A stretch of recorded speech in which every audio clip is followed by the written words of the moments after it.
Hello students, good morning. Class fifth Hindi first 17 chapter second lecture. बेटा 17 chapter में first lecture में आपने नाना साहब और उनकी बेटी मैना के बारे में पढ़ा था।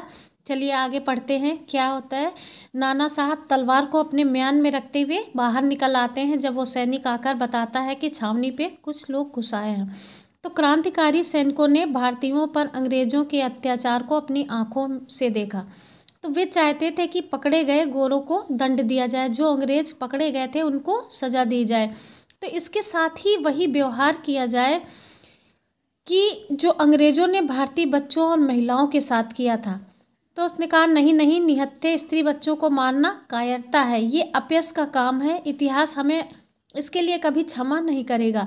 कहते कहते नाना साहब ने मैना से कहा कि मैना, इसकी सुरक्षा का भार तुम्हारे और माधव के ऊपर है। कौन कहता है बेटा? नाना साहब कहते हैं अपनी बेटी मैना से।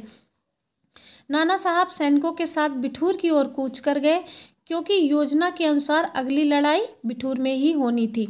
तो नाना की अनुपस्थिति में अंग्रेजी फौज ने कानपुर को घेर लिया।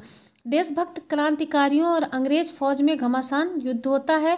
चूंकि क्रांतिकारी संख्या में बहुत कम थे, अतः अंग्रेजों ने कानपुर पर फिर से अधिकार कर लिया। उन्होंने अंग्रेज महिलाओं और बच्चों की देखभाल में लगे निहत्थे माधव का सिर तलवार से उड़ा दिया।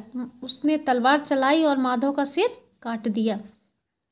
अब मैना भी अंग्रेजों द्वारा पकड़ ली जाती है। अब परिचय पूछने पर उसने कड़कती आवाज़ में कहा, कायरों, मैं नाना साहब की बेटी और लक्ष्मीबाई की भतीजी हूँ। कौन कहता है? नाना साहब की बेटी मैना कहती है। अंग्रेजों ने सोचा कि इस बालिका ने नाना साहब का ठिकाना पता करके इससे पकड़ा जा सकता है। तो बार बार पूछने पर जब मैना ने नाना साहब के बारे में कुछ भी नहीं बताया तो अंग्रेजी सेना के अफसर बौखला जाते हैं और उन्होंने मैना को चिलचिलाती धूप में बंधवा दिया। और भीषण गर्मी में प्यास से मैना का गला सूख गया, लेकिन उन्होंने पानी नहीं दिया, लेकिन पानी का घड़ा सामने रखकर उसको तलवार से मार रहे थे। अब बेटा आपका ये लेक्चर यहीं तक। आप लोग अपना होमवर्क नोट कर लीजिए, इसकी आप रीडिंग लगाइए। ये बेटा आपका होमवर्क है, ये आपको बुक में ही फिल करना है, ठीक है। ये कानपुर नाना साहब को कहाँ का शासक घोषित किया? तो कानपुर का। नाना साहब की बेटी का क्या नाम था? मैना। नाना साहब सैनिकों के साथ किस ओर कूच कर रहे थे? बिठूर की ओर। मैना ने अंग्रेजों को अपना परिचय किस प्रकार दिया? नैना की बेटी के रूप में।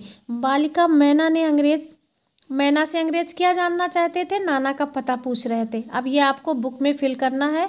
अगला लेक्चर कल पढ़िएगा। Thank you class.